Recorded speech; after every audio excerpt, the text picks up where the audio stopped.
Okay. Okay, again, you're being trusted with this information to a YouTube channel.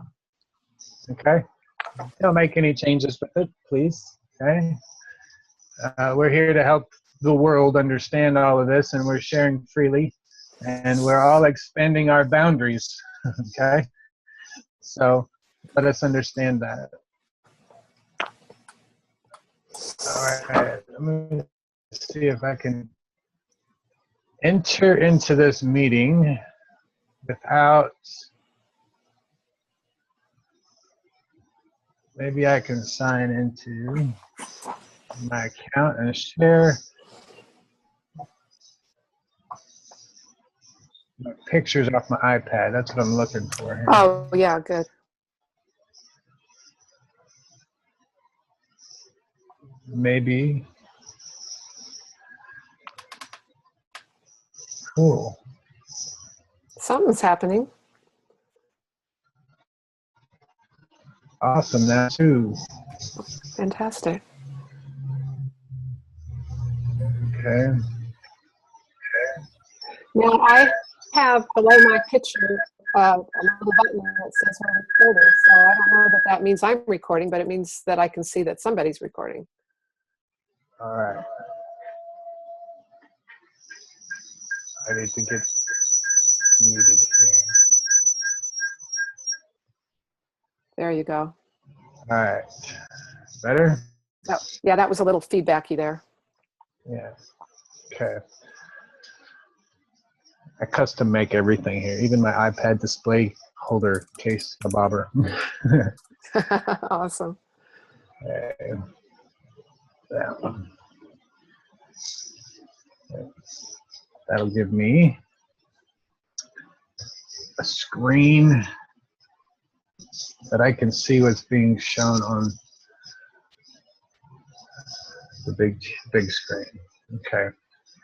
Now, question: how will the video show our conversation? Will it show basically what I'm seeing now with you in I'm seeing you in the bigger picture and me up in the left-hand corner, and that's totally fine. I would prefer to see you than me. So, is that what the recording will see as well? Well, what I'm looking at here, my iPad, okay, is the view. It gives you whoever is speaking. Okay. Okay. All right. Terrific. Yeah, it pops up. Switches back and forth. Yeah, that's correct. Okay. So it'll jump back and forth between you and I as far as the conversation. Oops. You've got some interference there. So we're going to keep that up. That'll keep working. I can share pictures on my iPad. So, all right. So we are moving into. I'm not sure who I'm looking at, but I just waved at him. That's Mika. Hi, Mika. He is one of our enlightened friends. Lovely. That he's going to sit in and just kind of to listen right now. Remember, Mika, this is a recording, very specific recording for a TV show for Shelly here. Okay. She's going to be running all the stuff. If any questions anybody might have, just go ahead and please add them to the chat, and we will go from there. Okay. Fantastic. So are we going to leave this in record mode, or we'll turn that off for now, and then we'll start it back up? Let's keep it going. It's not broken, and the people are recording. Okay. So, if it's not broken, we don't have to fix it. Okay, so do you want to go ahead and just start the program now then? Because we still actually have a couple of hours, but I think my notes are sufficient that we could just do this now. Well, the couple of hours, you said you wanted to do this as a trial run the first time and record it first. Yeah. Because this is the first time using Zoom. Right. So we'll just continue with this. We'll do the recording. There's no pressure for live, right, exactly. live audience. You don't have that extra pressure you don't need.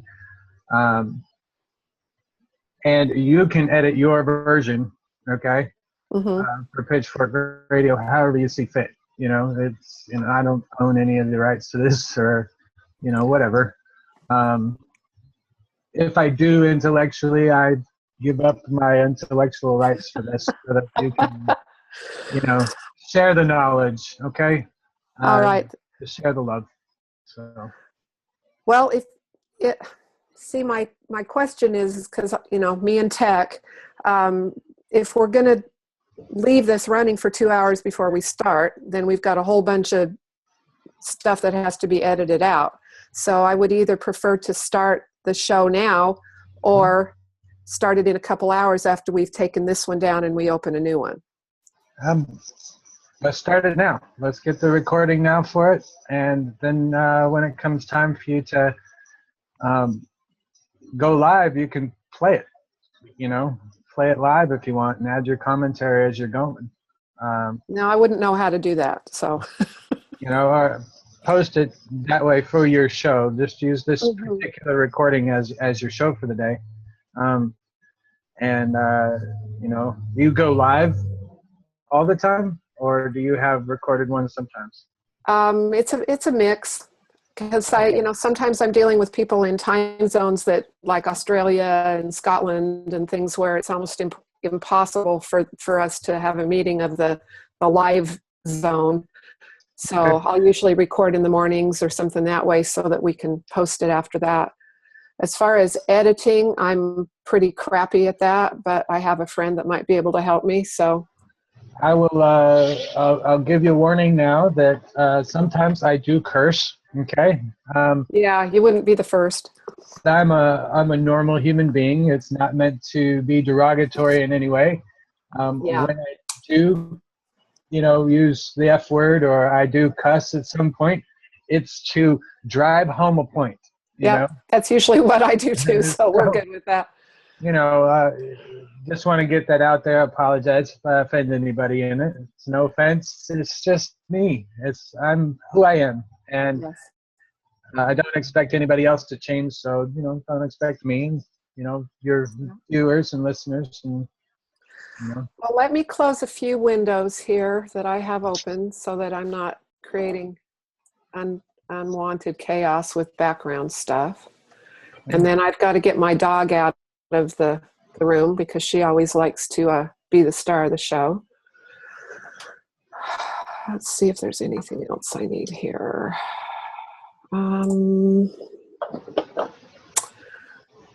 Okay, let me put myself on Do Not Disturb by Skype. Do not disturb. All right, what are we wanting to start with here as far as content being shared? Let me get her out of the room, and then we can just go right into the introduction from that point. All right. Just so you know that when I come up with sharing my pictures and things like that, okay, your video and my video disappear, okay? And that's fine, yeah, because we're in screen share mode. Yeah, yes, that's fine. Okay, hang on 2 seconds. Let me move the dog, and I'll be right back. All right.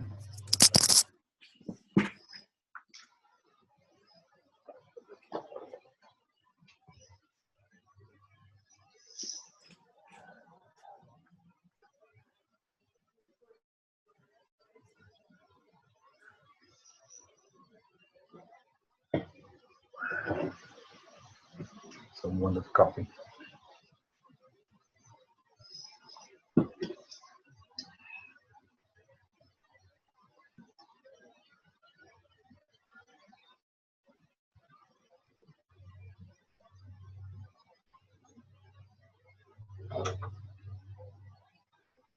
Okay.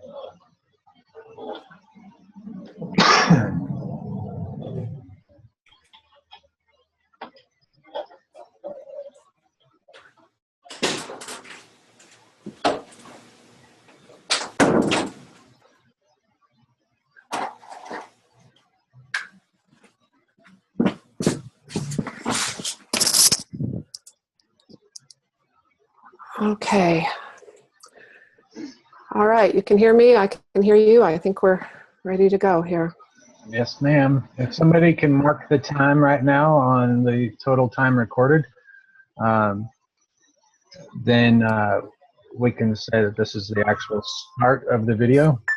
Oops. Okay, there's another warning that I needed to turn that off. Lots of bells and lots of whistles. All right. Yeah, before I started this one, this is what I created today. Oh my gosh, look at that. So, just teaching people how to make these kinds of things. I'll render the video a little later today, but it fits perfect into this whole thing. Ready? And what does that do? What's the purpose of that little unit? This helps trap the energy that we need to harness the plasma light energy that we're working with. Oh, fantastic. And it utilizes it. And you make devices similar to this, okay, which are much bigger. And those are just like 2 tumbler glasses, right? yeah, they're just little dollar store tumbler glasses. Oh my gosh. You don't need them, okay? I put it on here to so people can handle the device. Yeah. It's kind of nerve-wracking because it doesn't look like it's protected. It doesn't look like there's any insulation. Yeah. And so when we get that, I don't know why I'm getting an echo here, but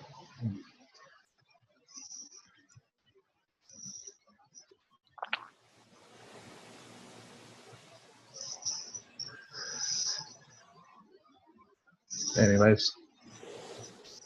All right. But yeah, I got these little glass tumblers at the dollar store.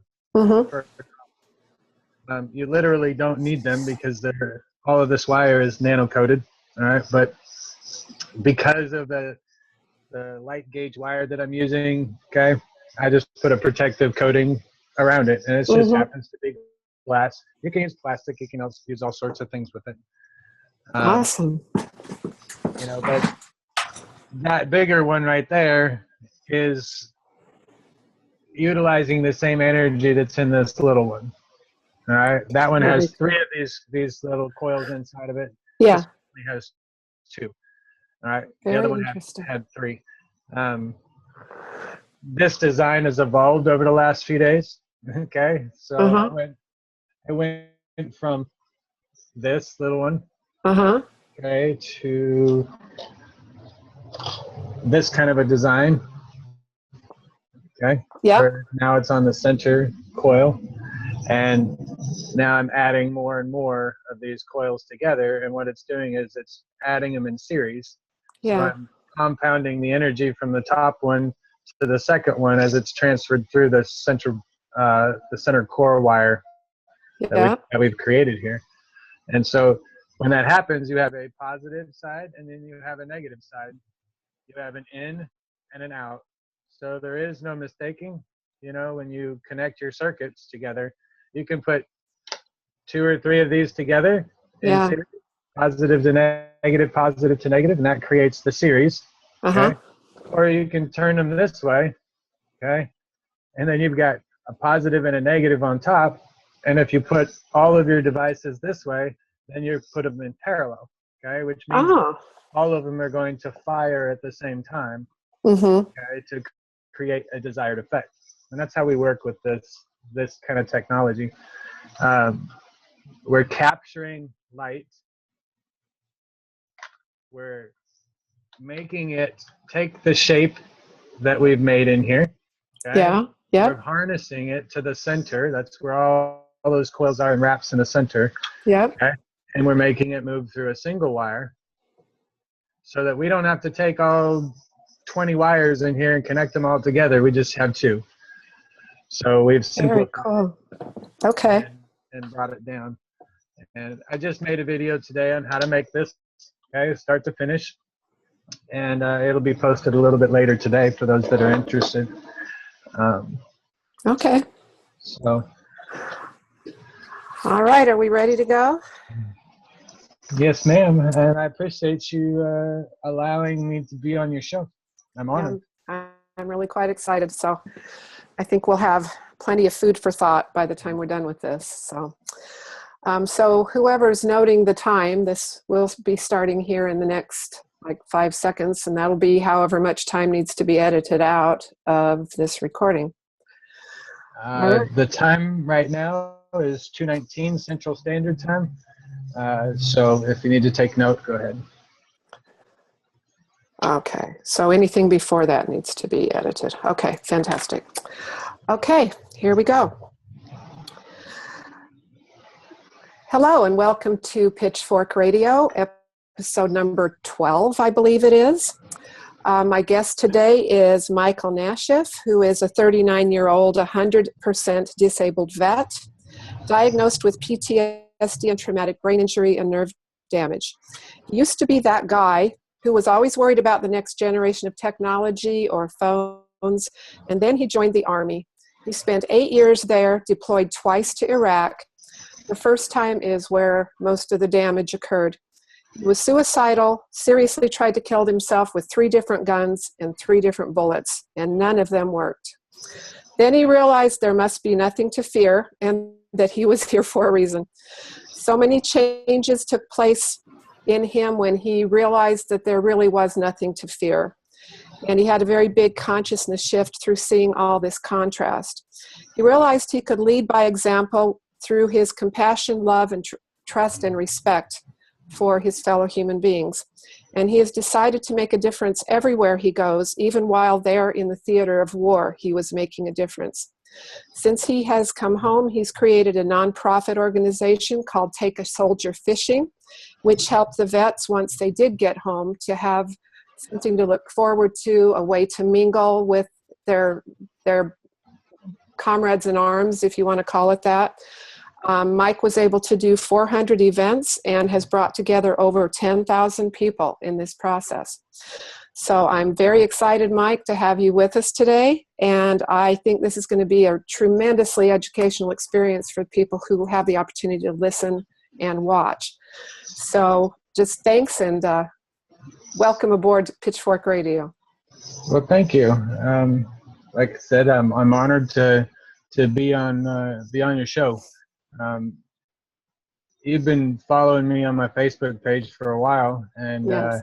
I never realized that you were the producer, or you are Pitchfork Radio. And I've listened to your show a couple of times. So all during my research endeavors, many moons ago, as I call it. So you were actually part of my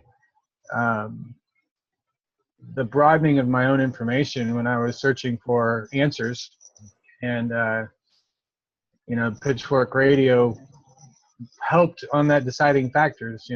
Well, great. I'm glad to hear that. So I think a perfect place to start here, because when we spoke yesterday, I could just literally feel your compassion and your desire to serve your fellow vets. And so I'd really like to talk a little bit more about your experience in that quote-unquote theater of war. I'd also like you to share a little bit of that story of the young lady you kind of adopted, the young girl over there. Yeah. That was heartwarming. And then let's talk a little bit about what so many of the vets are dealing with once they come home, and what your perspective is on that. Okay. I'd be glad to help. As a veteran, being in war, seeing all of the things and everything that happens that's created with war, we decide, when we raise our right hand and then we swear to defend our Constitution against all enemies, foreign and domestic, and then you're called off to war because, 2 buildings were blown up. And notice I said blown up and not, taken down by planes. Thank you. It's,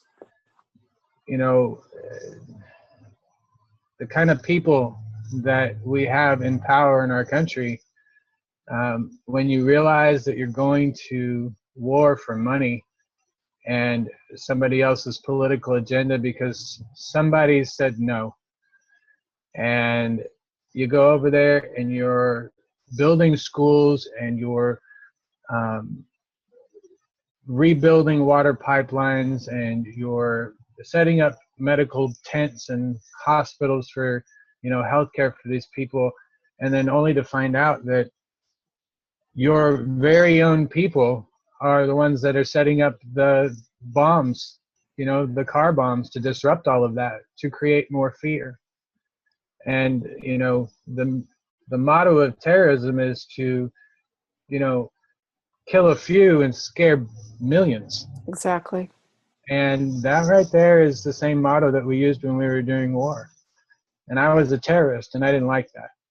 I didn't like busting in people's doors at 2 o'clock in the morning, waking their children up and separating the men from the women and doing all of that stuff. I didn't do that, or I didn't enjoy doing that. When I had to, I made it as, humane as possible, I made sure all of my guys treated them with respect and, never got carried away with this ultimate power that you're given during wartime. Mm-hmm. It's that taste of ultimate power that drives people into the symptoms of post-traumatic stress disorder. Okay. And what you're being diagnosed with, okay, what you're being labeled with. Right. And, the answer to that right now is to throw a whole bunch of medications at you. Mm-hmm. And, for me, 2 years ago, okay, probably 18 months ago, but I'm going to say 2 years ago, I was on 17 major medications that I had to take every day, 17 of them. Okay. And part of that regime was that I had to take 30 milligrams of Valium every day. Okay. If you go into a hospital, at least for the VA, okay, or the military, and they're going to perform a day surgery on you, okay, they give you 5 milligrams of Valium before they start. All right. I was prescribed and basically ordered to take 30 milligrams of Valium every day so that I could be normal to society. And on top of that, they gave me Prozac. They gave me all sorts of different drugs of whatever kind to try and control my consciousness. Yes, exactly. And PTSD is nothing more than the precursor to your expanded consciousness, guys. Okay? You're not alone. You're not different. Okay? You are actually normal compared to everybody else on this planet who does not suffer, quote unquote, suffer from PTSD. And I learned this through all of the process of being at war, coming home, being on all of these medications and drugs, feeling the physical effects of it, losing all moral beliefs in myself and in my family. I'd done things, my wife and I were both on Prozac at the same time. And when both of your moral structures break down at the same time, you open up the door to things that you wouldn't normally do as a couple, Yes. And you experience things. Well, instead of looking back on it and being angry with each other, you take and realize that you had to experience that for a reason, so that you could see and look back and reflect on your actions when you were on those drugs, okay, that were affecting your moods every day, like Prozac, and tearing down those moral walls. And you can look back on it and say, I would normally have done that. That's not who I am. Yes, I agree. I think we can learn from all of these episodes of contrast, which is kind of why I framed it that way. You can look back on any relationship or any experience and go, wow, I see that for what it is now, and I'm choosing a different path. But look at the learning that you would never have gotten had you not gone through that. Right. And that's when you're able to go, okay, I took this drug. It made me feel this way. I didn't like the way it made me feel. I won't do it again. That's the learning process. Right. Okay. But you also get to understand and name what that emotion is. And it's usually apathy. Okay. Yeah. They want you The to be lack, zombies. yeah, the lack of emotion is still an emotion. Apathy is still an emotion. It's still a force that can be felt and Yep. controlled and utilized at the time of need. Okay, and that's what our whole experience here on the planet is about: is learning our emotions. Mm-hmm. And because you're an emotional person, because you went to war, you saw some really horrific things, and maybe you were forced to do some really horrific things. Just know that you were under the influence, and that God already knows that you wouldn't have done that on purpose. Yes. It is not in human nature for us to go to war. That's not what humans are for.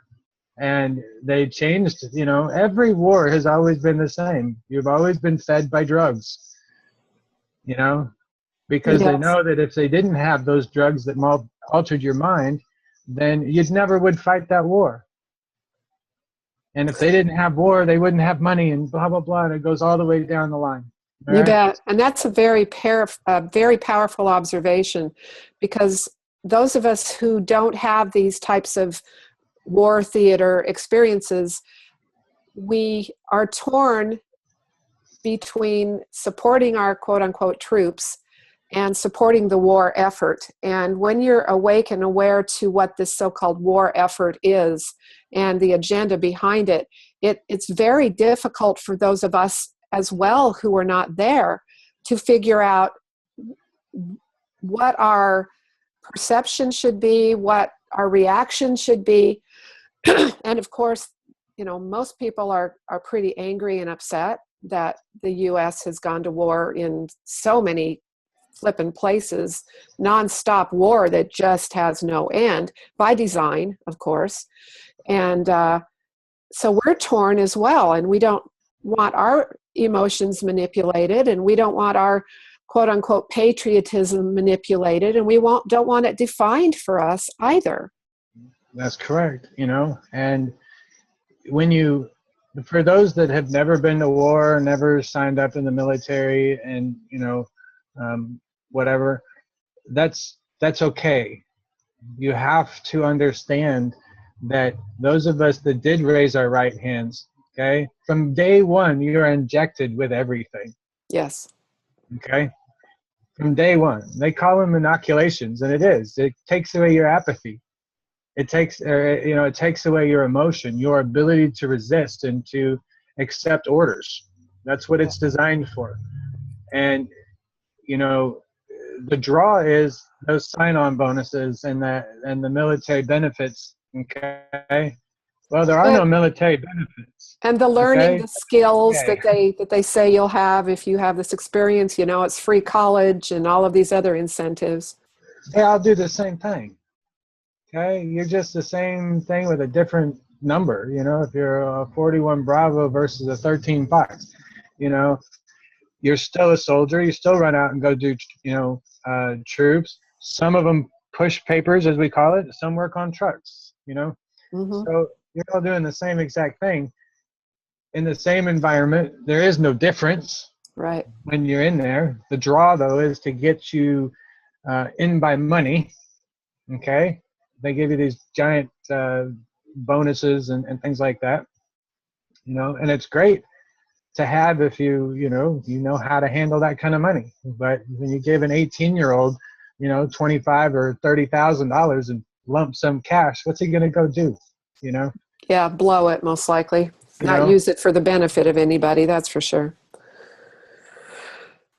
Going to go show off and justify the existence of having to go to war, Yes. like I need a new car or, that kind of stuff. And so we start compensating with the material things. Yep. That, because society says, hey, if you have a nice car, that means you take care of yourself. That means you must be happy, Yeah. That has nothing to do with it. The PTSD, getting off of your medications, you know, I couldn't stop my medications right off the bat. I couldn't cold turkey it. Well, not when you're on that many, because there's so much disruption to the homeostasis of the body that it has to be a gentle process. And sometimes, in my experience with people with PTSD and all these medications, we've had to provide some detoxification support and some targeted nutritionals that can help feed the brain after it's been starved to death by these meds, and other processes that make it much less traumatic to get off the meds. Yeah, it was a difficult time. I had to go through withdrawals with a lot of it, especially the Valium. Right before I got out of the Army, they did a procedure on me that it was called an RF procedure, and they hooked an electrode up to my leg, and they put spinal needles into my neck, okay, to my C1, my C2, C3, and C4 nerves, okay, that were affecting my headaches because I had severe migraines when I was there. Mm-hmm. And so these spinal needles are right next to the nerves, the main nerves throughout my body. And what they're doing is they're running an electric current through my head, okay? And it was grounding out through my feet. And they caused permanent nerve damage in the back right quadrant of my head. Oh, my word. And for about 2 months, I was eating Vicodin like it was candy on top of the Valium. They prescribed me 150 Vicodin every month. Oh, my Lord. And by the halfway mark of that month, I had already gone through probably more than 3/4 of my prescription. And I knew I was in for some trouble. I could not maintain that because with Vicodin, you have trouble urinating. Okay. Yeah. And so I couldn't stand the pain from the nerve damage. Yeah. So they prescribed me all this Vicodin. I couldn't just cold turkey the Vicodin because I was also hooked on it and the Valium. And then they gave me morphine, 2 different types of morphine on top of that. And so I started compounding all of that. And I remember sitting down, and for no apparent reason other than I had just taken my medication, I got up and I started to projectile vomit like in The Exorcist. Oh, no. It just all of a sudden just came out. And that was the turning point for me. Mm-hmm. As far as, okay, I'm done. I can't do this anymore. And I started to get depressed. And that's when marijuana came into my life. Okay. I needed something else for the pain, and it wasn't working. These pills were killing my body. Yes. And, I love my body more than anything because, it's the only thing I got in this whole world that nobody can take away from me. Exactly. Right? You can take away my clothes, you can take away my hat, my hair, my glasses, but my body is mine. And they were destroying it. And so I would, bear up with the pain, and we started to smoke. And, that did so much for me that I was able to completely get off of all of my medications within, I would say 3 years of doing it. You can do it sooner, but at the time I wasn't trying to get off my medication. You're just trying to find something effective that would take the place of that which was not working. Right. And so I ended up weaning myself off of all of my medications so that I was down to nothing. And I used marijuana for my meditations, so that I could clear my mind. Fantastic. When you get people that are suffering from tinnitus and you're hearing the ringing in your ears. Yes. Okay? It's actually the universe calling you. Okay. It's a tool used to, by some people who meditate. If you have tinnitus in your ears, that means that the universe is calling you. Okay. Okay. Sit in a dark room, put a blindfold on so that you can relax your eyelids. Okay. And then start looking around in the dark with your eyes closed. Okay. Mm-hmm. If the room is completely silent, you'll start to hear the tingling and the ringing in your ears. Okay. Mm-hmm. Concentrate on it. start to visualize what that sound would look like in your eyes in the dark. Okay. And you'll start to see it be wispy, okay, and start to move around. That's your auric energy that you're trying to control and understand. Okay? Wow. Okay. And so that's what I mean by the universe is trying to contact you, okay? Uh-huh. Is because the ringing in your ears is actually a stereo effect. Right. Okay? And so it forms a plasma, which is right in the center of your brain. It just so happens to be where your pineal gland is. Exactly. And, you know, if you have noise canceling hearing aids, like the VA gave to me, Yes. $25,000, I was told, for 2 hearing aids, very specific to block the tinnitus, okay? If the universe is calling and they're blocking tinnitus, right, that means that they know exactly what it's for. That's why they're willing to spend the $25,000 to block that signal in your brain and disrupt it. Makes sense. Okay.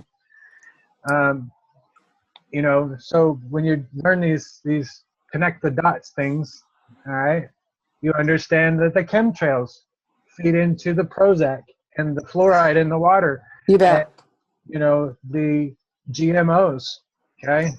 Yeah, So for those of us who don't have yeah, opportunity to be in war, and I would never classify that as an opportunity unless you choose to learn from it, they're making sure that the rest of us have equal benefit for not having been there, because we're being inoculated by our air, food, and water with the same process. So then we're not taking any voice right now. We're just recording. Okay, you can type into the chat. The chemtrails and all of the things that are designed to release aluminum and help your body absorb aluminum, which is the fluoride, okay, which is the classified neurotoxin, and they used to put it in our waters. In some places, it's already there still. Yes. It helps the brain absorb aluminum. And so now they're releasing these nanoparticles of aluminum and other crap into the air, and you're breathing it in. And it's automatically going to your brain, okay? Aluminum has a special quality about it that it gives away its electrons freely. And so that's why it has such a high burning temperature, and we use it for cooking. Okay. So whenever you're aluminum, you know, you cook your food in aluminum foil, you're actually giving it an extra amount of negative polarity energy. Okay? It's a poison for your body. Okay? What happens in the human body is that you have a 50-50 equal portion of positive and negative energy within the body. Okay? If it's out of balance and you have an excess amount of negative polarity energy, that's what feeds your cancers and your sickness. You get that negative polarity energy from your processed sugars, from your medications, you know, your fluoride intake, all of that kind of stuff. Okay? And the heavy metals in your mouth. Yes, and all of those things. Okay? When you consume things that have been touching aluminum foil and you know you absorb it through your skin, it's all being sent up to your brain. Okay, every single one of your neurons in your brain has a very specific function. Okay, sometimes that code is you know, let's say it's only supposed to fire once. Okay, and you've taken all this fluoride and all this excess aluminum. Okay, and now instead of firing once, it's firing 15 times. Okay? Well, when it's doing that, it's changing where that energy is going. Okay? It's rerouting it. Okay? Okay. If it's only supposed to have one electron firing from it or one connection, and now it's got 15, where does that 15 take it? Exactly. You know? It's building new feeds pathways, probably. Right, and it takes it and it's rerouting that energy. So, you know, that's how we become sick. And it's, you know, sometimes it's like cancer cells that are, it's being rerouted to because it's an extra amount. Okay. My internet connection is being interrupted right now because I'm speaking truth. I'm being warned that it's, my internet connection is unstable at 12 megabytes per second. So, so the excess amount of electrons that we're consuming in our bodies is what's keeping us sick. So if you stop eating processed sugars, okay, get rid of the sodas, okay, stop eating white processed sugar, eat the brown stuff, okay, the unrefined sugar, and drink lemon water every day. Yeah. You can cure yourself of all of the diseases. Even a stage 4 person can cure themselves completely of cancer by bringing their body back into this plasmatic or energy level balance of a positive and a negative. And that's where we move into, the Infinity Project and, this next nonprofit that I've created, okay? Let me stop you there for just a moment, because I want to dwell just a little bit more on bringing the body back into chemical balance, into electrical balance. I'm wondering what your feeling is about the use of cannabis in that process of bringing balance. For me, it brings the balance back to me because I'm able to, my mind is moving so fast right now, and it's part of the enlightenment process. Okay, Yes. Your brain becomes more efficient. Your neurons are firing faster and faster, and they're creating new pathways and becoming more and more efficient. Okay, this is where you get the hypersensitivity. Right, for the PTSD. Yes. Yeah, being PTSD. Mm-hmm. Knowing when somebody has bad intentions, okay, but also knowing when somebody has good intentions.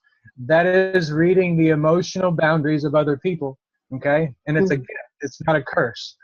So, right now, the entire planet is moving into this gift. So it's like the whole planet right now is suffering from PTSD, okay? I think that's a perfect analogy. And when people wonder why they feel distracted, they wonder why they feel agitated. They wonder why they can't sit down and calm down and just be at peace.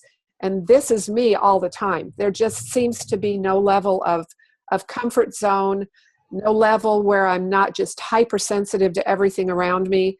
I've been in the energy work field in my naturopathy for 35 years, and I have never had the problem staying grounded and staying out of harm's way, so to speak, with their energetics as I'm having now. And it's thank you for explaining this, because it was becoming such a source of frustration. So now everybody I can right feel now about it. Yeah. Everybody right now is going through this on the planet. It doesn't matter what race, what color, how big or how small, okay? Whether you believe in reincarnation or not, all of your past lives are going to come to fruit, which means that you're going to remember them right now on our planet, okay? And this is unique.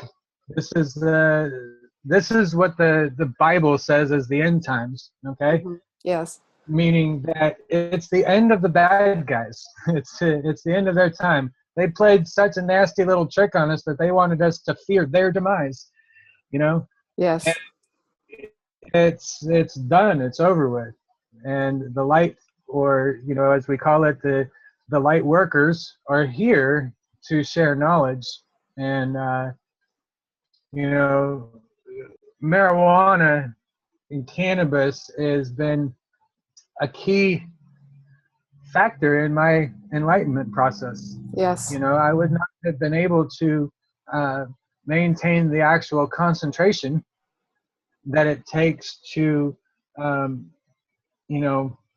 pretend that you're on a monorail train, okay, in this kind of a design here.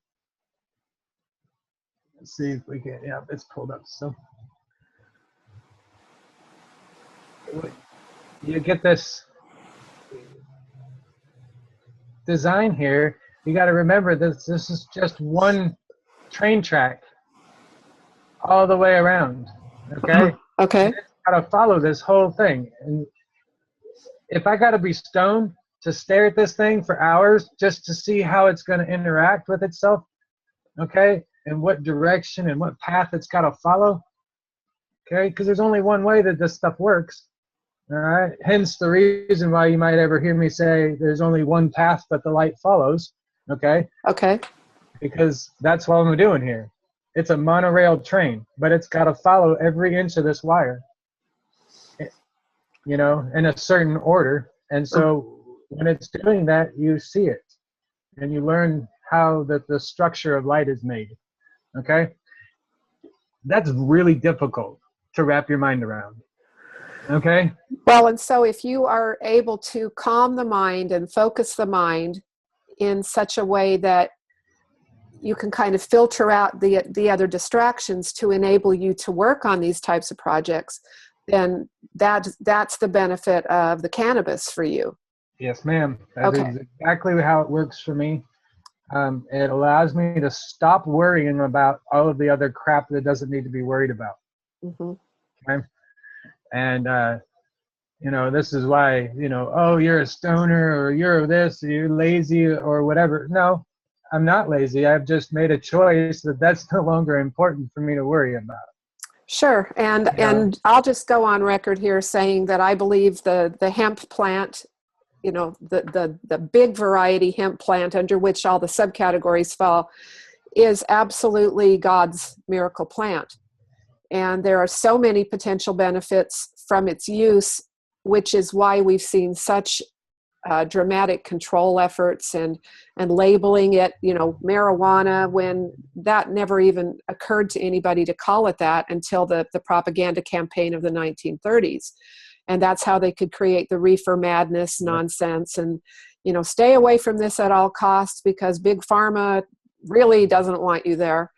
So I'm totally on board with that, and I have seen some amazing miracles take place through that plant. So. Yeah, cannabis also, the reason why it's mainly illegal around the world is because it breaks the mind control cycle. I agree. And that's why it's banned. That's why society is made to make it look bad, you know. Well, and if you look at all of the potential industries that could be replaced, if we utilized hemp for all of its potential benefits, it would revolutionize the automotive industry. It would revolutionize construction, revolutionize paper mills and everything that we're destroying trees for. And that's just 3 out of the 7 or 8 industries that would just be decimated. A big pharma, of course, should be at the top of the list, you know. Yeah. So, of course, the control mechanism has been very powerful with regard to this. Yeah, it's been fun watching, you know, Monsanto burn, you know, where countries are burning their fields. Yeah. That's not necessary anymore. You don't have to burn anything. If it makes you feel better, then burn it, but you don't need it. Through our understanding of what we're doing out here with all of this new technology, you have an understanding, a very clear understanding of how you can revert your seeds, your GMO seeds. You can revert them to the original organic blueprint just by placing your seeds in some charcoal or some ash from, you know, your fire. Okay. Wrap it up in a little plastic bag and put your dry seeds inside of, you know, like a pile of ash or a box with some ash in it. Okay. And what happens is that ash absorbs the excess energy around that's being sprayed onto these seeds. Okay. It absorbs it, and the only thing that's left is the complete natural structure. So it reverts back to its organic blueprint.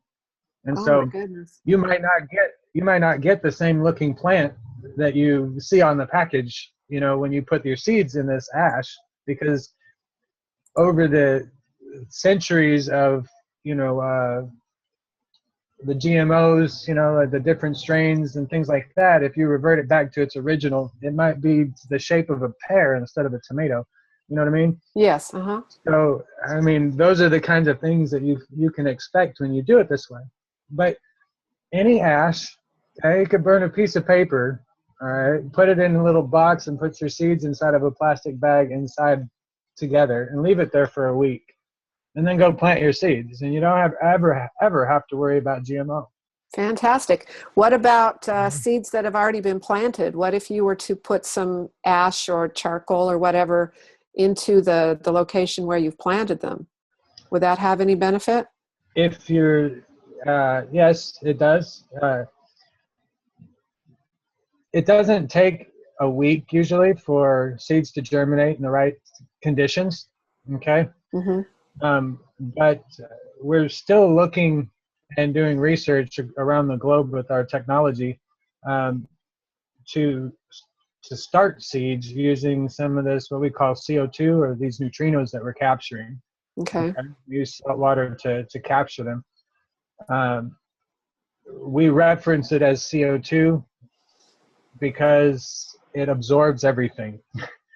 Okay. And so when you plant your seeds with this particular nanomaterial that you can derive from the ocean, it will actually absorb all of your the negative energies, again, for the GMO, and help revert it back to its original organic blueprint.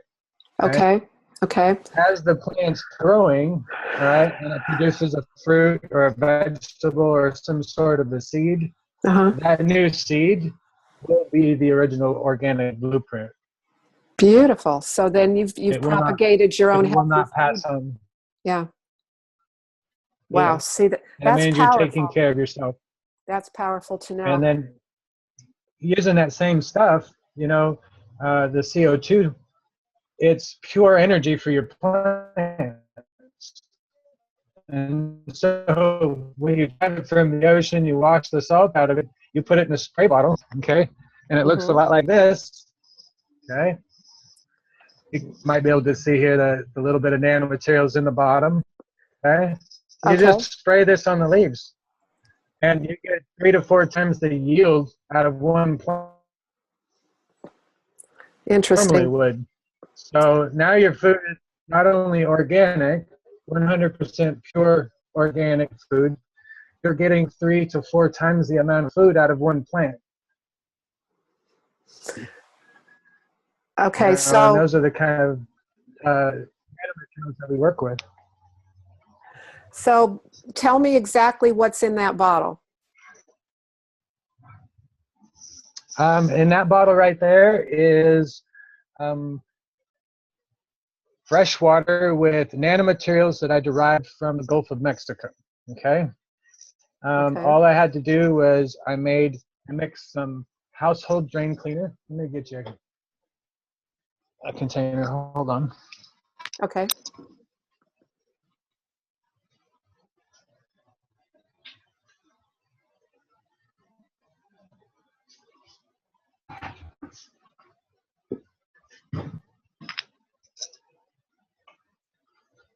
You take some of this, okay? It's called 100% lye drain opener. Okay. You can usually buy this at your local hardware stores.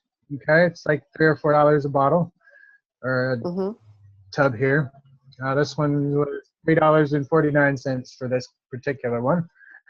Okay. You don't need 15 bottles of this stuff, all right? But I mixed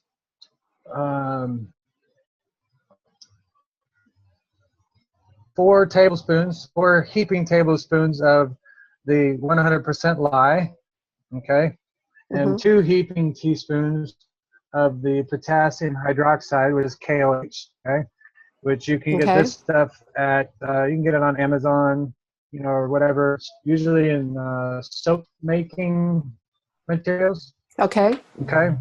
So use this, 2 tablespoons of it, and 4 tablespoons of this. I put it in a quart jar, not a quart jar, a little pint jar, like a deli jar. Yeah. Okay? And it has to be tempered glass. It has to be tempered glass, and I say this is very important because you're going to add boiling water to this powder. Your starting temperature is going to be boiling. Okay. What kind of water? Add this drain opener. What kind of water are we talking about? Just regular boiling fresh water. Okay. Okay. It's just boiling water, just fresh water, no salt water, nothing like that. Mm-hmm. Okay. And you only need a little bit. So you're putting boiling water into this powder into a tempered glass container. Mm-hmm. Okay.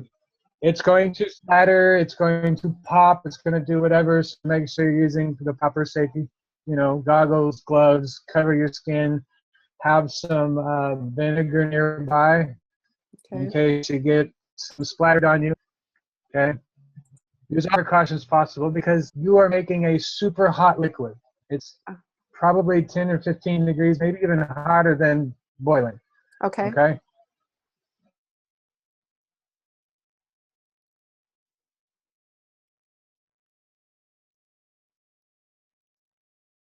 Looks like we've got You take that, you take having a lot of interference. what? We're getting a lot of interference in the signal. That figures. Okay. But anyway, it's just 2 of those tiny teaspoons of this super hot liquid into a gallon of regular room temperature seawater. Okay. Okay. You've got to get it from the ocean. You put it in there, you mix it up, and it creates the nanomaterials that are in there. Wow. And it's going to sink all the way down to the bottom after about an hour. Okay. And you can collect all of that white fluffy stuff, and sometimes it's different colors depending on what other chemicals that you've had it dumped into your water. Okay. You can collect those materials up off the bottom, and you rinse it with fresh water.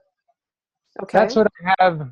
All that stuff that's left over in there after those 2 teaspoons is what I put in the bottom of these bottles.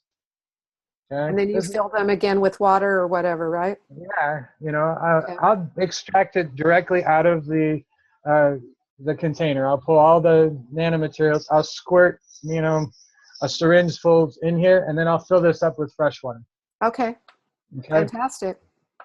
And then because the nanomaterials are in contact with the fresh water in there, it's structuring this water with all of the energy of the planet.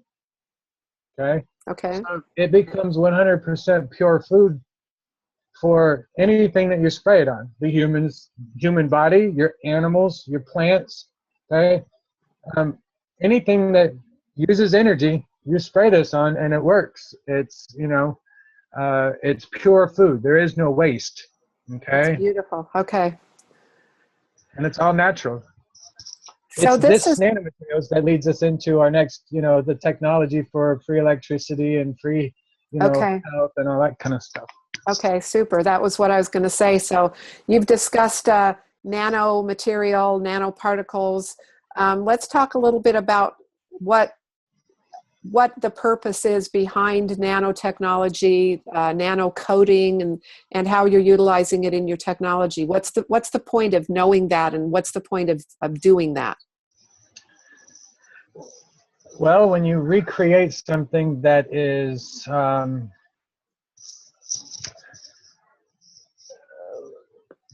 me do this real quick.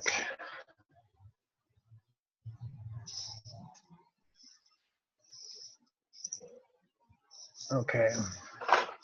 Hopefully this takes care of that. No feedback, no echo. We're good? Sounds okay on my end.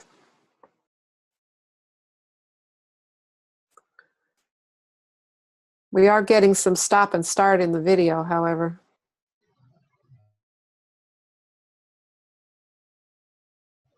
All right. Can't really, I see you froze a little bit. Yeah. So, can you repeat the question again, please? Well, all I was saying was, the stop and start of the video is, probably going to aggravate some YouTube listeners who don't have any patience with lack of perfection in the presentations. But, this is just a warning to all of you who might want to complain about the quality or whatever. I really don't care. If you're getting the information, you can close your eyes and listen. this is how you know the information is authentic. It's not a production unit. We're just normal, everyday people that are trying to make a difference out there. And I don't need some big studio to tell me what to say. Yeah, You know? precisely. And you can So, also tell by the interference that obviously we've struck a nerve with those people who think they get to tell us how to think and what to do. So, you know, when we do have little glitches like that, I don't get too panicked because I know we're striking a nerve and we're hitting a target. So, and we're moving forward. absolutely. You know, for those that are um, a little bit more in touch with their spiritual side, um, you know, you realize that this is just a freaking game right now, and we're riding this roller coaster ride while we're strapped in. We have to finish the roller coaster ride. That's a given. Yep. And that roller coaster ride is what I put down as the divine plan. Okay. Okay. We've got to follow that divine plan till the end, and then when we get off this roller coaster, we're going to move into a world that, you know, we're moving into the golden age. In time. You know, the end times are here. That's true. It's the end times for the bad. All right. It's the end times for all the suffering in the world. It's the end times for all the manipulation and the war and the killing. And you know, we've mastered the art of killing. Now it's time to master the art of living. I think agree. it's a meme that I read on Facebook, you know, just recently. It struck a nerve. So. And, you know, I think it would be important just to insert at this point relative to the end times and your comment earlier about, you know, we've been trained to fear their demise. And so when we see aspects of the drumbeat for war and we see the increased surveillance that's being reported and we see an increase in the required number of vaccines that children need to take and increase in the negative energy that they're putting out there, please understand that if you freak out about this, you are feeding the very structures that are putting this in place in order to make you fearful of their demise and thinking that it's your demise. Who's it going to hurt if there's no more money? Who's it going to hurt?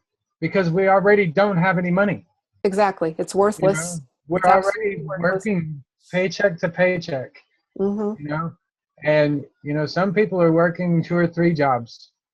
You know, I look at this as I'm able to be retired and I'm able to be at home with my wife and my kids, you know, because of my sacrifice when I went to Iraq. Yes. Okay. But instead of still feeding the system, I've taken that money that the government is giving me for my retirement and I've invested in everything that you can see back here. And this is, to me, this is the investment in the future of humanity, all funded by U.S. tax dollars and, you know, your retirement fund for the soldiers. Okay. Because I felt bad when I came back from war that I let my country down fighting for something other than the people that I was actually truly wanting to fight for. Right. And so this is my way of giving back to you. And I'm hoping that these, you know, energy devices are so simple that even your 5-year-old children can make them and provide for themselves. Because fantastic. It's so simple once we understand it. And that's why we're here, just to try to help people understand. Okay. So in your technology, and I'm the furthest thing from techie, so I'm appreciative that these are simple and understandable concepts. So you're working with energy through water, you're working with energy through light. And let's talk a little bit about the various machines or contraptions or devices, whatever you want to call them, what you're doing them for, what you're creating them for, where you've gotten your ideas for them, how you're improving on the original ideas that you have received and that type of thing. All right. During your course of enlightenment, when you start paying attention to yourself, okay, when you stop asking questions outwardly and expecting those answers to come back from somebody else, okay, you have to remember that everything that you read, unless you wrote it, is written from the eyes of somebody else, their perspective. Yeah. So it's not truly your perspective, even if you agree with it. Okay. Mm-hmm. And you may not agree with everything that is being stated in that particular, way of perception, but you will take the things that suit you, okay, that work with you in your belief system, okay, Mm-hmm. and you'll take and extract that information out and you'll utilize it and you'll put the other stuff off to the side and not use it. Right. It's no different than anything that a cell does when it divides. Okay? Every time it gets new information and it gets full and it divides, it takes all of the best information and it divides into a new cell. Okay. Okay? And Yep. all of the old experiences are left behind. Well, that's the way humanity is working now. All right? And it's the same concept that I use when I make my devices. Okay. Okay? And it all feeds into the same theory of alchemy as above, so below. Okay? Yep. Everything within your body, all the way down to the tiniest little atom and cell, okay, is made the same exact way that our planet is, okay, and made the exact same way that our solar system is, and the exact same way that the galaxy and the universe and everything in creation. Yes. And that's what I teach, is the very fundamental basics of the neutrino. Okay? Before there's a neutrino, you have the principal fields. Okay? But before you get the principal fields, there has to be something that holds those energy fields together. Okay. Yep. And it's the organization and the structure of that energy field that holds it together. And that's what I work with. Is I work with that very, very minute fundamental shape, and it looks like a figure 8 with a circle around it. Okay. Mm-hmm. And that's what I call the neutrino. Okay, All right. it's fractal. It can go as big or as small as you want it. Okay, that means it's infinite, and that is the shape of creation and everything that we do, from the way trees are grown, that they grow, the flowers, the human bodies, the way cells divide, the way the planets are formed. You can actually calculate how many moons should be around the planet, particular given to size in reference. There's all sorts of things that you can do with this particular shape. Okay. Right? And all I'm doing is I'm recreating it in copper wire, okay? And it gets nano coated. So and the nano coating is important because the nano coating is important because it's the insulator, all right, that traps the energy that we're trying to utilize, okay, what we call light, or it's being referred to as plasma. Okay. It's the subtle energies that you can't see, but Nikola Tesla was trying to harness with his Weidencliff towers and his wireless energy. Okay. Mm-hmm. So we're utilizing that, and that's what the nanomaterials do. Okay. In order to make your nanomaterials, you just take the same exact thing that you made your GANs with. Okay. You mix this with some boiling water. Okay, and you can put your KOH in there, or you can put any kind of herbs you want into it. Okay, and you take that cold liquid after it cools off. When you put the boiling water and everything, you're going to make what we call a caustic solution. Okay, Yep. and it's going to turn into a tea color. You let it cool. You put it in a spray bottle. Okay, you get these at the dollar store. Yep. Okay, you put them in there, and you take your plain copper wire and you spray this liquid onto your copper wire, okay, and seal it in a plastic bag or a plastic container of some sort. And in a couple of hours, it'll turn black. And that black is it's creating a skin coating, like an eggshell, Okay. Yep. around this copper wire.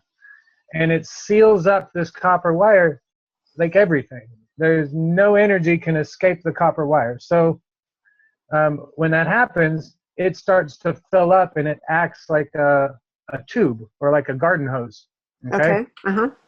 And you have an energy that goes in and energy that goes out, just like in your garden hose, right? Yep. Okay, you got to turn on the garden hose. It fills up the rest of the hose, and sometimes it takes about 30 seconds for the water to come out the end, right? Right. Okay, well, plasma works the same way. Okay? When you turn the hose on, it's going to fill up all of this coil in here, all Yeah. right? Like a hose. And then when it's full, it'll come out the other side. Sometimes it can take, 3 months. Sometimes it can take 3 days. It depends on how you designed your stuff. Okay. But you'll definitely know. But when you trap that energy in there, you're just recreating what the situation in the human body. Okay? The shape of the wire is your skeleton. Okay? The actual nano coating, when it's done, the black stuff is the skin. Okay. The nano coating absorbs the light energy of whatever plants that you put into it, whatever supplements you put into your mixture first. Okay? Okay. Mm-hmm. To absorb all of those energies through the skin, all right, and it traps it inside of this copper wire. Okay, once it's full, it starts to rotate in the shape that you've made, and in between, you start to get these energy fields. Okay, Okay. and so it's those in between energy fields that we are harnessing here, and when you can harness that energy and transfer it, you get your free electricity, you get your free energy. You can create little devices like, these right here, which is, basically 2 of these crammed in a little box. Mm-hmm. Okay, I'll take the lid off of it for you. Okay. Okay. And so, you're just recreating these shapes, okay, to harness the energy, store it, and then feed it back into your household systems. Fantastic. Okay? And so on that little purple box that you just showed, you have a positive pole and a negative pole, correct? Yes. The everything that I deal with is all about polarity. Okay. Yep. And so I've marked the end of my box. Okay. The positive is always the one that connects to the red wires. Okay. And your DC electrical devices. Okay. All right. And if you're splicing it into like the hot wire of your house, okay, the hot wire is the black wire. Okay. The white is the neutral. All right. You want to tap into the black wire of your devices or of your walls and connect it in series with the positive. Okay. So you want to connect your positive here and your negative, or the other side of your positive on this side. Okay. So if you were just to cut the wire in half and put one in here and one in here, you'd be perfect. Okay. Right? Okay. And then now the electrical current's going to pass through this. It's got to travel that whole shape, right? That whole shape creates an energy field. Yep. Right? And that energy field is then harnessed through the center again, where all of these coils are. Okay. And it's transferred out the other end. Okay? And so the other end connects to whatever device that you're trying to empower, basically. Yes. And these are so brand new. I made them today. So I haven't been able to employ them in any of my designs yet. But I really like the way this looks, and I like the ability of being able to stack them, okay, and manipulate them in different shapes, okay. Yeah. And also, it shows that it takes 2 to tango, okay. It takes 2 of everything to tango, all right, which means that I've got to have 2 of these devices that has 2 coils inside of it, okay, which has 2 coils inside of it on that side and 2 coils on that side. Okay. So you see how it's getting smaller and smaller. We're just replicating it over and over and over. Yes. So these 2 now become 1, and that's where you get the whole plastic container. And so now I need 1 more to create a reaction in the center that would be beneficial to us. Okay. Okay. Yep. Sometimes just putting your hand in between the 2 reactors, okay, will give you the full benefit of the body. So that's how you utilize this, is that you don't touch this. You don't need to touch this. You want to be in the middle where there is nothing there. Yes. Between these 2 devices, and that's what creates the energy that you will eventually start to absorb. And then we stop being hungry. okay? Because your cells are full, you know, you're Yes. feeding yourself, you know, by absorbing, or I Yes. guess by osmosis. I don't even know if that's the right word, but you know, you're just absorbing it through your skin. So you'll stop eating. You won't want to change your, you know, anything because, you know, we're thick-headed that way. You know, I still eat meat. I still do all sorts of things, but I pay the price, you know. Yeah. I eat red meat, boy, I feel like I got a porcupine climbing around in my stomach, you know. Yeah. Yeah. Uh, but those hormones and the stuff that they put into the meat makes it addictive so that we want to eat more of it. Exactly. You know? And I'm just going to inject my feeling about eating meat here while we're having that conversation, because I feel like, and this is my opinion, please, you know, don't jump on me because it's different than yours. My belief or my sense of truth says that if I eat meat, I am complicit in cannibalism and murder. And It's so your belief on it? yeah, it is. And I feel like I'm more tuned in energetically without another being's living or dead cells inside of me, you know. And there's a lot to be said for the nature of the structure of the human digestive system relative to its capacity to digest animal products and that type of thing. But you know, I just feel like energetically it's better for me, and there are others that believe it's better for them.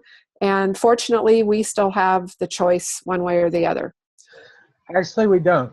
Our bodies are changing right now, literally as we speak. Mm-hmm. We're receiving these energies from the central sun. Okay. I used to worry about how am I going to survive if I don't eat. Okay. Because I feel bad when I'm even cutting my yard, because I Yes. understand that the smell that's created from cutting, you know, fresh grass is actually a scream for help, Yeah. you know, and a pheromone that is released by the grass, you know, Yeah. to pull your nutrients back closer to the roots because you're going to be damaged. That's what that smell means. Yes, and I agree with you Yeah. 100%. But I also go ahead. the part of our ascension process is that we are our bodies are naturally going to phase out meat. Okay, Mm-hmm. Mm-hmm. and it's going to start with meat. No more animal products, and your body will physically be unable to digest it anymore. So if you do eat it, you're just going to take up a big old, you know, hunk of space in your stomach. It's going to sit there. It'll act like it's being pureed, all right? And Yeah. then it'll come out the other end acting like it's pureed, and your body has not absorbed any of it, okay? Well, see, that's So, my viewpoint relative to this alimentary canal around which our entire body forms in utero. It is an enclosed tube from this end to the other end. If you were being honest about the weight of the food you consume, and you had some way to weigh that which you are eliminating as waste, it would be very, very close in terms of the weight. mhm. So I kind of think that this alimentary canal is a temporary structure within the body, and it doesn't really provide so-called nutrition per se, because it's an enclosed tubular system. So the way that we receive energy is through an energy exchange within the cell wall, but there is not actually substance from the digestive system entering the cell walls per se. Right. And, you know, like I said, we don't have to worry about it. This is why I don't, you know, I won't get into an argument with somebody about eating meat or, you know, if Mm-hmm. they've gone vegan or whatever, because I already know the path of humanity on which place and where we're going. And Sure. in order to get there, and all of us are going because we're not leaving anybody behind, that means everybody on the planet is going to be phased out of meat. That doesn't mean you're going to make a conscious decision, you know, to stop eating meat. It just means that your body is going to no longer tolerate it. It's no longer going to taste good. Yeah. You're no longer going to crave it. Therefore, you will cut it out completely. Yeah. And you'll start craving protein, and you'll start realizing that you're being reduced down to nuts and berries, you know, and peanut butter and jelly come to, you know, being the best form of nutrients that you can summon to eat, because everything else makes you nauseous. Sure. You know? And if you realize that every this is what I've experienced personally. So yes, and the experience on my side, I'm very close to that experience as well. And the other thing that we should add relative to protein is that when the cells get what they need, they are protein manufacturing devices or generators, if you want to call it that. So for people who have a problem with, well, I'm not eating enough protein, what you're actually not doing is supplying the building blocks for your cells to be these amino acid factories. And we generate our own protein. So the you know, everything about this nanotechnology that we're working with is dealing with light. Okay, yes. light and plasma energy. It's the best thing that the human body can ever have, because it's made out of the same things. Yes. Okay? You can't, you know, your body will only absorb so much, like a sponge, of this energy. And once it's absorbed all of that energy, it passes through you like a, you know, an X-ray without harming you. You know, your body doesn't need it anymore, so therefore that receptor is turned off and it no longer attracts to it, and it just passes through your body. Okay. And therefore it's not harmful. We only need 4 elements, you know, out of our periodic table of elements to live. That's carbon, nitrogen, oxygen, and hydrogen, you know, and we can recreate all of those things now using this kind of technology and the structure of light. I've got a demonstration here of what, maybe if I can find it in this mess. It is the structure of like a hydrogen atom. Okay, there's this one. Okay, using the wires, okay, and nano coating them. If you make them into this very particular shape, okay, and then this is just one wire. It's all folded over in a very specific way. Mm-hmm. It recreates the hydrogen atom. Okay. Oh, wow. When you press put an electric current through here, okay, and it passes through this, as it's passing through this wire right here, it sends out an energy bubble that is equivalent to a hydrogen. Okay. And so when you're doing this, we started compounding these atoms. We were building water molecules, okay? And when we built these water molecules, you take, you know, H2O, 2 hydrogen, and an oxygen atom. Right. Okay? I had to make 2 of these, all right? And then I had to make one that had 8 on it, all right? And what you can see here is the 8 rings, possibly. Let me get, there we go. Okay. Okay, you can see these 8 individual rings here. Yep. All right, they all go up here. They're connected, all at the top. Okay, so now it looks like a little dude with a head and some arms. Yep. All right, but I've got the 2 hydrogen and the oxygen connected together in parallel, which means that they're individual elements made and wrapped around a single entry and exit wire. Okay. All right, so it's in parallel. So when the electric current comes through here, all of these different devices that you just made will fire at the same time, okay? Mm-hmm. And when they fire at the same time, they're all within the same bubble, all right, the same energy field. And when you put 2 hydrogen and an oxygen together, right, you get a water molecule. Right. Well, this is a gigantic water molecule. And this is the kind of research that I'm doing, and the people that are working with the Infinity Project and the Infinity Solutions, okay, is that they're learning how to build these things with the structure of light and employ them to make the things that we need. You know, fantastic. like, yes. Utilizing old batteries, for instance. Okay. using the copper tape and things like this, okay? Mm-hmm. Where I will nano coat this copper on the outside of it. The positive and the negative are not touching each other, okay? They're actually opposites. Okay. And this will, I believe that this will trap the plasma inside of the battery, okay? Perpetually charging this battery all the time, Wow. okay?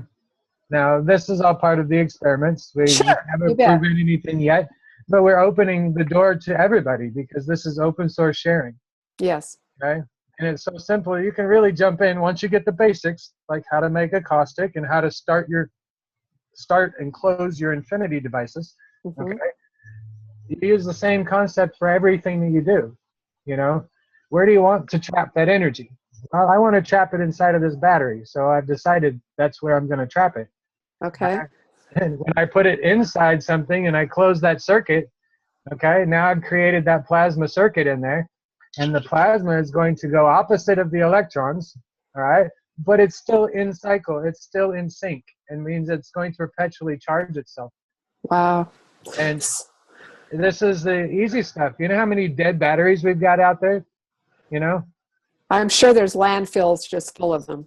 Exactly. And it's full of crap that it's not good for our planet and everything like that. But if you can go out there and get yourself an $80 roll of copper tape, okay, or even the $30 ones that they got, you can make these out of any of them. I think they come like 55 yards to a roll. Okay. All right. No matter what the diameter is, I think it's still 55 yards. Okay. And how many batteries do you think you can make like this with just one roll? Yeah, it'd be More than your whole amazing. house can handle. And so you're going to want to give those away. And now you're just spreading the knowledge. You're spreading the energy. You know? Absolutely. And you're helping your fellow man. And that's, I neglected to say at the beginning of this that is my dream for my series of shows, is that we spark interest and we motivate and we incentivize people who really want to help. They want to take what they've learned, what they know, what they feel, and put it into some form of action that can help their fellow beings on Earth. And that was my dream in terms of who I invited on my show, is what are you doing that is replicatable among our brothers and sisters, the sentient beings on Earth, and even, like we just talked about, our vegetation that is living as well. And so, this is so extremely exciting to me, because I think even, this techie moron that I am could probably figure out how to do it, wrap some wire and put some copper tape around a battery, I would also like to seriously suggest that people join your Infinity Project and take advantage of your learning seminars that you're doing all the time. And the way they can access that would be through your YouTube channel and through your Facebook page. And so at this time, and we will repeat this, I'm sure, as we go a little further, it's important for people to know how to access those. So could you give us the information for those, and then I will make sure it gets added to this when it goes up to YouTube. Well, yeah, certainly. The contact email, okay, my name is Mike Nashif, Nashif, okay. The email address is infinity, INFINITY, 888 project, PROJECT, @gmail.com. Okay. For people that would like to make a donation to this kind of experimental research and to continue to see it online, you can use the email for PayPal at mjnguardian@gmail.com. And you can make a donation through PayPal. Just understand that if you do make a donation, that doesn't entitle you to, a product of mine. That doesn't entitle you to my knowledge, to sell or, exclusive for you. It means that you support what we're doing. Right. and that you want to see this truth given out and this information given out. Yes. You can join many different groups on Facebook right now. The Golden Age of GANs is one that's being offered by a friend of mine who's very much so into the plasma technology. How to create energy in your home is my personal group that I've created. I have a page that is called the Infinity Project, or Infinity 888 Project. I'm going to write it down here in the messages so that it can be seen. You have to put the colons in. Facebook has decided that they're going to start messing with my stuff, and they buried my stuff. So you literally have to type in the whole name. Okay. Infinity, and then there are 4 colons. Okay, 3 8s, 4 colons. And you gotta push the right button. Okay. And then it says project. Okay, and that's one of your Facebook pages as well. Yes, that's the main one. Mm-hmm. All right, is the Infinity 4 colons 3 8s 4 colons project. All right. Okay. Yes. It's designed that way on purpose, but it doesn't show up until you put in all of the characters on there. So I know that Facebook has buried everything all the way to the very bottom, and that's why the number of participants isn't as high. People aren't seeing my page posts because they want me to pay for more advertising and all of that. So to avoid it, we could either get donations, or we can just get people to share it. And right, and that's where people can go to access other videos that you've made of your sharing classes. And yes. that gives people a pretty good idea of what your intent is, and what your capacity to teach is, and how simple really these projects are.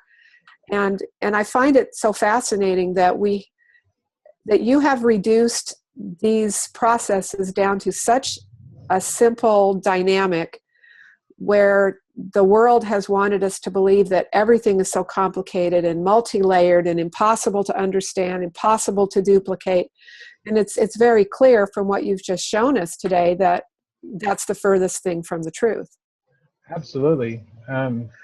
The simplicity of this stuff that I teach are going to create more disbelievers than the actual results.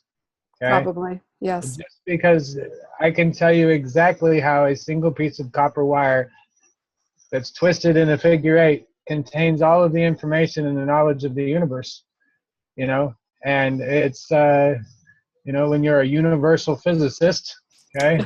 Yes. And you're, I love nature. I love animals. I love all of, everything. And when you see it as something that you can recreate and live and love with, I don't need anything else, Really? But I do know that this information is extremely powerful. Okay? I mean, you're given the tools of light. You're taking a laser beam. You're able to bend it like a pretzel, okay? And you get to encase it in an egg coating an eggshell that we call the nano coating. Mm-hmm. Now you have just harnessed light, and you bent it to your will. And that is the true definition of a light worker. That isn't, and this is the scientific version of merging religion and science, and creation all together. And you realize that you come from one source of energy. Absolutely. And the great part about that merge is that it reduces the fractionation and the infighting and the need to prove, my belief system is better than your belief system, and all of the dynamics that have been foisted upon us through this duality experience that keeps us separate. So if we can merge godhood with science, with belief systems, with functionality that benefits the entire world, then we have a matrix around which to form this oneness that we're all craving, even though we might not really recognize that that's what we feel is missing in our lives. Yeah. And I would like, to put a call out there. Okay. The one thing that our government fears the most right now is its veterans. Yes. Okay? Because we know too much. We've seen too much. We know how the equipment operates. Okay. We know that the stuff that they gave us was garbage. Okay. We also know that there's other technologies out there that are being used against us. Well, I'm going to put a call out there to all veterans everywhere, around the globe. If you're done fighting, learn this stuff. Okay. Become a light worker. Become a warrior for love. Okay. A rainbow warrior, as it's been prophesized. Okay. Yep. You make one of these for yourself. You're helping thousands of people just by making one for yourself, because it only takes a few hundred of these things around the globe to create a grid system that we can power the entire planet, okay, with this technology. You're making little mini Tesla Weidencliff towers, all right, but they're thousands of times stronger. Okay, and they don't have to be as big, because remember, as above, so below. And if I'm recreating the smallest fraction of energy that can be possibly made, and it's moving 5 times faster than the quantum clock can, maneuver, that's a lot of energy. You bet it is. And we're tapping into it all the time. And when we create this grid around our planet, we take control of our planet back. We don't allow anybody else, any other entities to come in and fuck with us. Mm-hmm. Yeah. We're done being messed with. And it's time. It's time for us to move forward and take the responsibility that we have. And part of having knowledge and the responsibility of that knowledge is sharing it. Agreed. And that's my job, and that's what you're helping me with, Shelly, and I really appreciate it, and all of our followers that are, participating in the group today. Yep. It's beautiful. The future is beautiful, I don't need anything from anybody. I choose to do it the way I am now, because if I didn't, I would stick out like a sore thumb. Exactly. And I think we're getting close to a point where we can wrap this up. However, I would like you to share with the audience that which you shared with me yesterday, and you have alluded to this a little bit already today, and that is that the path that we're on is already ordained. The consequences are in place, and we are, like you said, finishing the roller coaster ride that we chose to begin with, so that we can arrive at the place at the end of the ride that we all planned on being at when we decided to come into this incarnation. That is correct. I love the way you summarized it, because when I'm usually in these interviews, like this, like right now, my crown chakra is just on fire, and it happens when I talk to you, and that tells me that you are a divine being as well, and that your mission is here to help to spread this message of love to your listeners, and they become the listeners of the light, I guess. I don't know how else to explain it. And the emotions that everybody is going through right now on the planet is, like I was saying earlier, everybody's got PTSD. Yeah. Okay. That PTSD is all of your emotional baggage coming to the surface that you've got to deal with for this lifetime, okay? In order for us to raise our personal vibrations. You have to identify the emotions and the cause and effect of that, and why it made you feel that way. What was the situation like? And then when you realize that, okay, I had to experience that, so I knew what that feeling felt like, okay? Yes. You've got a certain amount of emotional blocks that you got to check in this lifetime, okay? Yes. And if you don't deal with those, then you become miserable, all right? And yesterday I kind of explained it to you. You have to think of yourself right now. There's only one path to the light. Okay, there's only one way that you can get into the fifth dimension and learn how to use this light energy. Okay, you have to incorporate it into your life as well as build it, in order to make it happen. So you're practicing what you preach, and you're becoming one with your devices that you make. Yes. And you realize that none of that crap matters, and that you're just one. Well, every decision that every person has ever made in their lifetime, okay, has brought them to the point right now that they're listening to this conversation. Right. Okay? They're listening to this conversation for a reason. This is their trigger point. Okay? Mm-hmm. And you're the catalyst for that trigger point. And so you are personally responsible for helping others to awaken, as we have called it, an awakening or whatever. Your DNA turns on, and you are responsible for that, and you should be very, very proud of that. And this isn't an easy task because, like you said, you're very defensive on some of the things, the topics that come up. Mm-hmm. Okay? It's okay. That's somebody, representing your ego, going, you're not allowed to think like that, Right. You bet. Well, I can think that way. And if you give them a response, you're still feeding that energy, Yep. And I've been told some pretty mean stuff over the year, that I've been doing this. And a lot of it is because I was the guy in the back of the class going, hey, look at me. I got all these answers. I don't know what to do with them. I'm going to try and shove it down your throat, Yeah. And all I got was constant rejection from everybody. Yeah. And then when I stepped back and I just started sharing my work and people started asking me questions, they went from being an aggressive nature to actually seeking answers. Right. And that changes their brain chemistry, and it makes them more receptive to what we're doing here. Yeah, and we don't really want to force information on anybody, but I do believe, like you said, that those who are in the place where they're ready to hear this, they will hear it. Those who are ready to incorporate it will incorporate it. And, it's not my design nor yours to determine who that is or when that will happen. But I've spent an awful lot of my life, if I look back on it, being a seed planter and figuring that those who come across the seeds when they're ready will nourish them and water them and grow them. And I can't be in charge of that process, but I certainly can continue to drop seeds. Yes, and that's why we're here. And,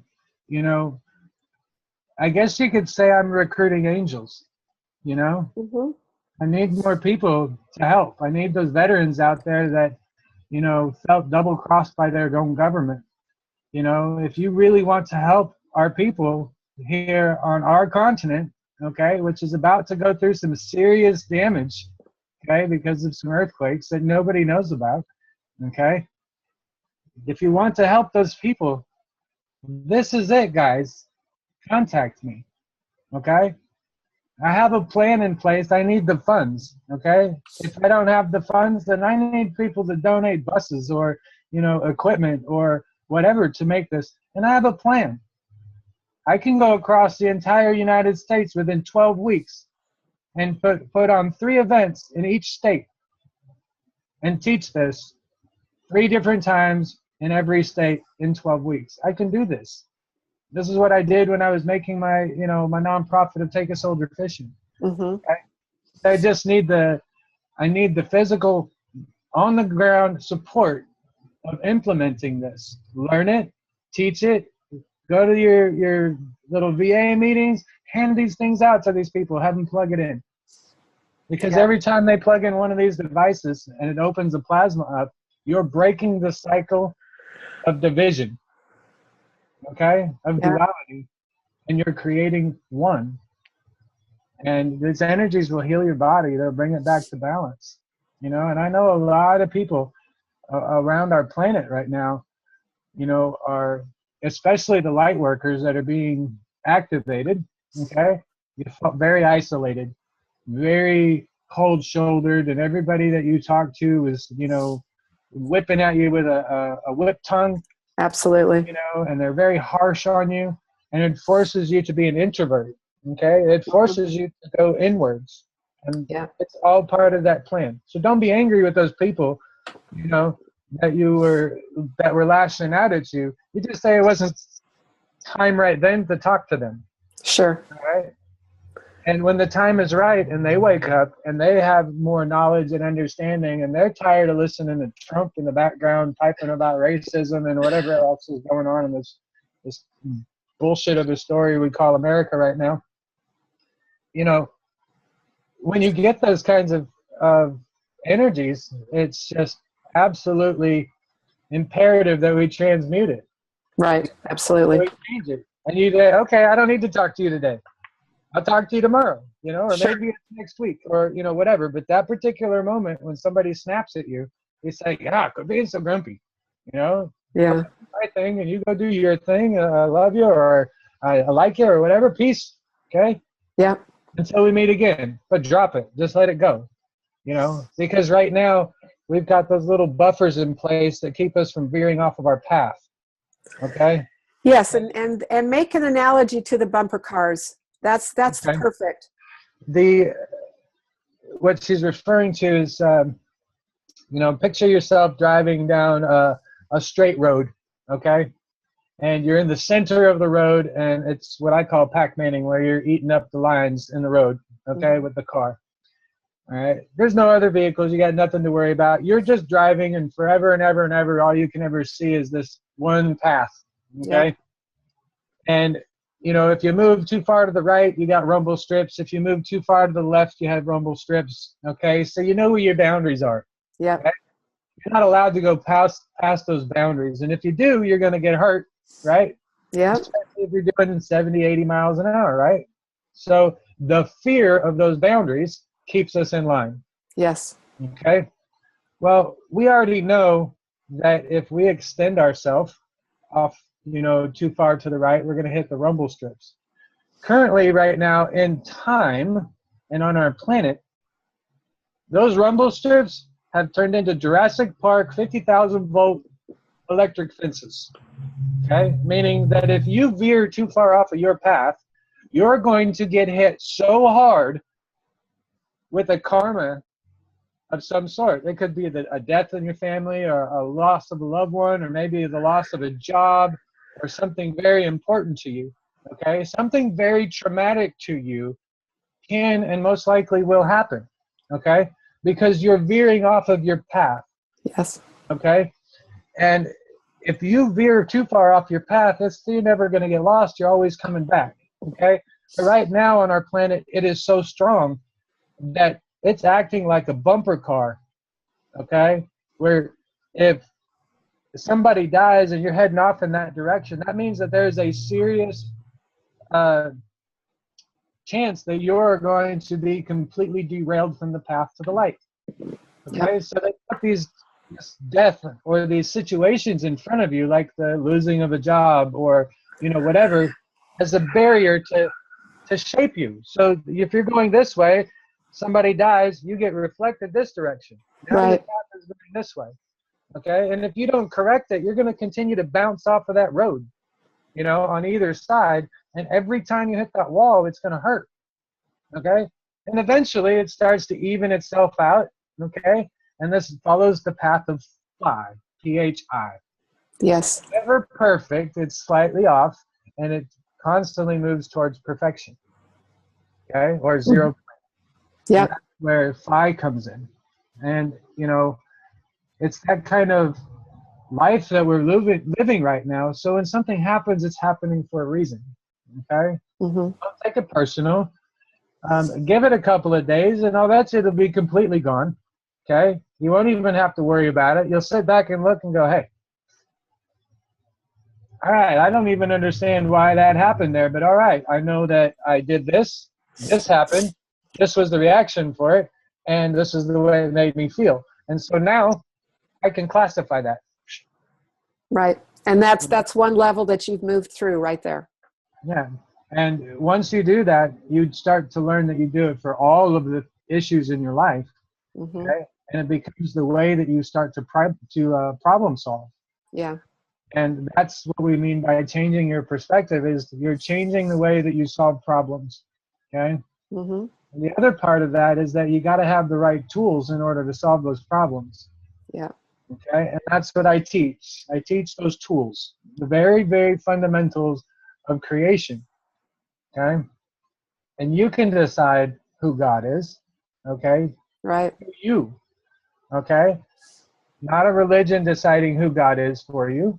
Okay, not somebody else's belief, but you get to decide, and your perception is what matters and what counts. Yes. And, you know, if you follow this same path, you'll come to the same realization that we all come from one source of energy, Right. okay? And that, you know, we are all infinite beings, and death really is just literally getting out of the party from one, you know, and going into the next party, you know? Yeah. A friend of mine is, you know, with the Keshe Foundation, okay? It was part of my awakening process. You know, it triggered a lot of my my learning, the beginning part of it, because I was seeing a lot of things, but I didn't have names for them. Okay. And when I didn't have the names for them, I sought outside of myself for those names, and I found the Keshe Foundation was talking about the same things that I was seeing. Yes.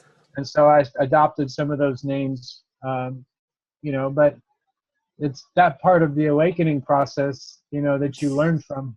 And soon we're all going to be able to experience this clairvoyance feeling of being able to sense the future. Okay? Mm-hmm. You're not really sensing the future. You are sensing now, okay, in real time.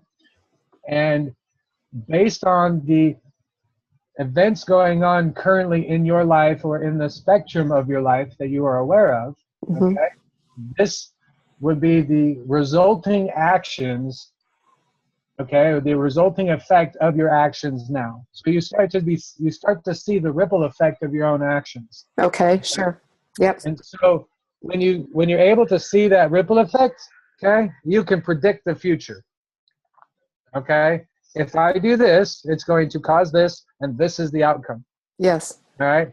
And your brain becomes so much more efficient that you start to answer your own questions. Okay? Yeah. And you move more efficiently, which means that you have less waste, you're using less energy, you're more efficient in your thinking. That means you're physically more efficient, okay? Which physically changes your skin, okay? The inside of your bodies, it changes the outside of your environment. Everything around you changes when you start to change your thinking. Right. I agree. You know? And I think that that's a good place to stop or, you know, wind down here. Yes, me too. And it's a beautiful premise, okay, that's available to everybody. It is. And there is nothing that stops anyone from just making the decision that they're going to see things differently. And it's based upon a feedback system that we automatically create every time we have a choice or a decision that we make. And so you can use the feedback system, which is often the emotions that you experience based on a decision, to fine-tune your direction and fine-tune that which you choose to permit in your life and in your daily experience with your fellow man.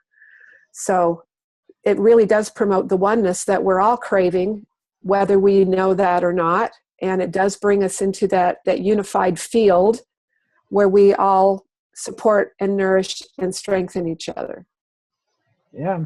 And making these devices for your own personal use is the goal here. I want you to copy my work. Okay? Yes. I want you to copy it, because once you copy it, then you can start making changes to it and make it your own. Exactly. And that's what you've done with the technology you came across. Yeah, you've got to start somewhere. And Yeah. I'm giving you a hands-on, tangible way that you could bend light and look at it and see how it's going to work for you. And when you build it and you really want to know how it works, Mm-hmm. You'll look me up on the internet, and then you'll start following my teachings, and you'll start understanding, the fundamentals of creation. And Fantastic. I think that's an absolute beautiful way to learn about light energy and the beauty of just loving people and things, Yes. without having to struggle and fight with everything around you to survive. Right. Yep. We don't have to do that anymore. We're evolving. Well, thank you so much, Mike. You are a fountain of information. We could have gone on for hours and hours and hours into other aspects of the things you're learning and teaching and sharing. And I do want to have you back. And I'm sure we'll figure out the perfect time to do that, because this, for me, has been absolute perfect timing, perfection in timing. And I feel that very deeply. So it's not my crown chakra that's on fire right now. It's my heart chakra. So thank you so much. Namaste to you as well. And let's definitely keep in touch. Oh, definitely. I expect that you'll be a student here. Oh, learning. I will. Absolutely. Absolutely. Recreating these. And I hope, my hope, or the images that I'm seeing in my mind, is that you'll work with some of the things that I've created, and you're learning from yourself, and you actually share with your followers as you move along. Say, hey, I made this and I'm actually getting some results. I would suggest, that maybe you should try it. Yes, absolutely. Those are the kinds of things in sharing that I see. So all right. Well, it works for me. I think this is the best way to get the world that we are all moving towards anyway, is to do it more deliberately. So thank you again for having me on there. Like I said, it's kind of hard that people want to listen to me for so many hours. I do this. I try to make myself available Monday through Friday, but that has posed to be too much for me. So right now it's Monday, Wednesdays, and Fridays that I'll make myself available online for chatting live and answering any questions that people might have. Okay. Sounds All right. good. All right. Thank you so much. Much appreciated. All right, guys. Everybody go ahead and stop the recording.